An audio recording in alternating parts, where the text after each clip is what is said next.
She started, I would yell to my mom as she rips my sister Angela's little hands out of my hair and my even littler hands out of the tight grip from my sister's pink pastel jumpsuit. It's all her fault, my sister would protest as she would still be trying to get a swing in and get the last poke at me. My mom would just sigh and say, "Someday you will be the best of friends. I just wish that someday would come a little sooner." Every time she said that, I would roll my eyes and my sister would just stick her tongue out at me. When we were little, both of us agreed on one thing, and that was that my mom was crazy for thinking we would ever be friends. I can't exactly remember when I started looking at Angela as someone who inspired me, but her being my older sister, I knew I wanted to be just as pretty as her, just as smart, just as good at sports, and have just as many friends. When she went off to high school, she thrived in academics, athletics, and the whole social aspect of high school.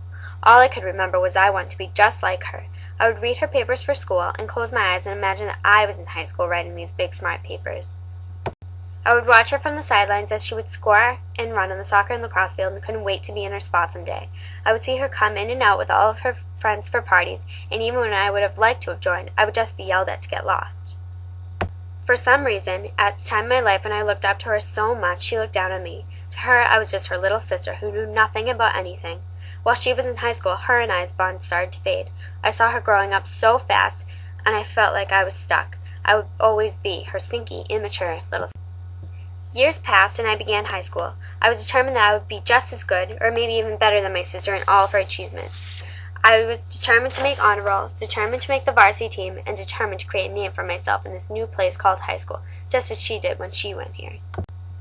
On my first day of school, with all of my excitement to become my own new version of myself, my coach of the soccer team waved at me and said, "Hey, Ange." At that moment, I realized I wasn't turning into my own person. I was turning into her. For the rest of my high school career, I decided that I would do things my way. I would be the best I could be and not try and compare myself to her anymore. Once I started to see myself as my own person, Angela and I started to become closer. When Angela came home from college, we realized that we had more in common than we ever thought. Now that I had grown up a bit more, we had things we could do together. We could talk about everything and anything that we had on our minds. She became my biggest fan, and I hers. On one spring day of my senior year, I was playing in what would be one of my last games of lacrosse in high school. With nerves and excitement bubbling up inside me, I couldn't wait to get on the field. We started the game and took the lead early on. As we continued to play, things took a turn for the worse. The game got to a point where all of the players were at the peak of aggressiveness, that we would do anything to win. In a battle between an opponent and I to get the ball, I got hit in the face with the head of her stick. I knew I would be able to shake it off, but my coach wasn't about to risk any sort of head injury, so I was taken out for the rest of the game.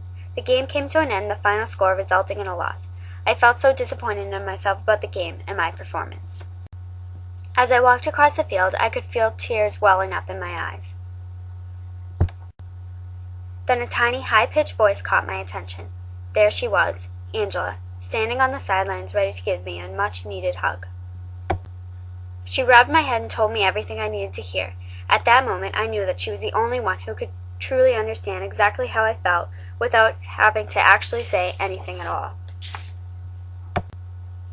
As she wiped my tears away, she put her arms around me and with a big corny smile patted me on the back, saying, "Good game, Lens." I couldn't help but smile back at her. To this day, Angela and I have a very strong relationship, and for some reason we understand exactly what each other feels. It's funny now when we look back on when we were little, and we would roll our eyes at our mom about us someday being friends. But I guess we have to admit that our mom was right.